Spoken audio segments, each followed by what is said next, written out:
నాకు ఇష్టమైన fish fry ఎలా చేస్తారో చేసి చూపిస్తా రండి. ముందుగా ఫిష్ అండి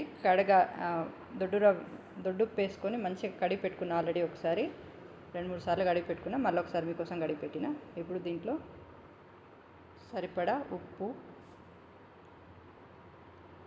దీంట్లో కొన్ని ముక్కలు పులుసు కోసం పక్కన పెట్టేసిందండి.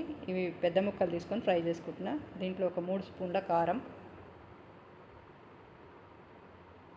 కొంచెం అల్లం వెల్లిపాయ పేస్టు, కొంచెం ధనియాల పొడి,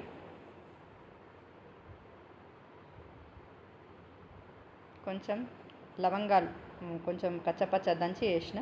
ఇది నిమ్మకాయ రసం ఒక చెక్క.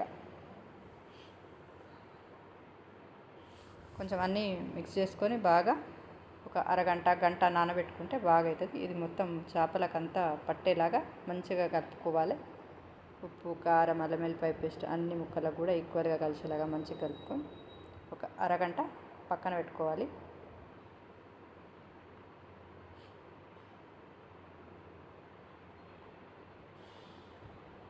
ఇప్పుడు ఇంకో పక్క ఆల్రెడీ కడాయి పెట్టేసిందండి. కొంచెం నూనె పోసుకున్నా. కొంచెం ఎక్కువనే పడుతుందండి ఫ్రై కదా, అందుకని కడాయిలో ఆయిల్ పోసి పెట్టేసుకున్నా. వేడెక్కిందండి ఆయిల్.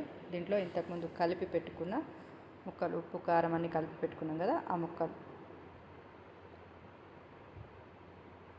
అట్లా వేసుకోవాలి.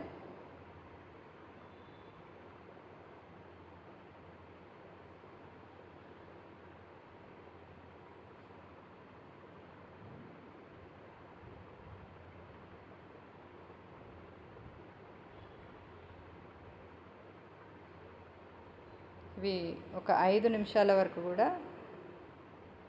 స్టవ్ చిన్నగా పెట్టుకొని ఒక 5-10 నిమిషాల వరకు కూడా కింద మంచిగా ఫ్రై అయిన తర్వాతనే తీయాలండి. ముందే తీస్తే ముక్కలు ఇరిగిపోతాయి.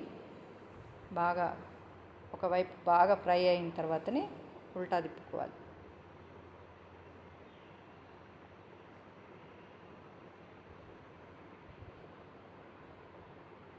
ఇవి ఒకవైపు ఫ్రై అయిపోయినండి. ఇంకోవైపుకి తిప్పుతున్నా నేను. చూడండి ఎంత మంచి కలర్ వచ్చినాయో, బ్రౌన్ కలర్ లాగా. ఇప్పుడు ఇంకోవైపు కూడా అదే కలర్ వచ్చేంత వరకు 5-10 నిమిషాలు చిన్న మంట మీద పెట్టి కాల్చుకోవాలండి.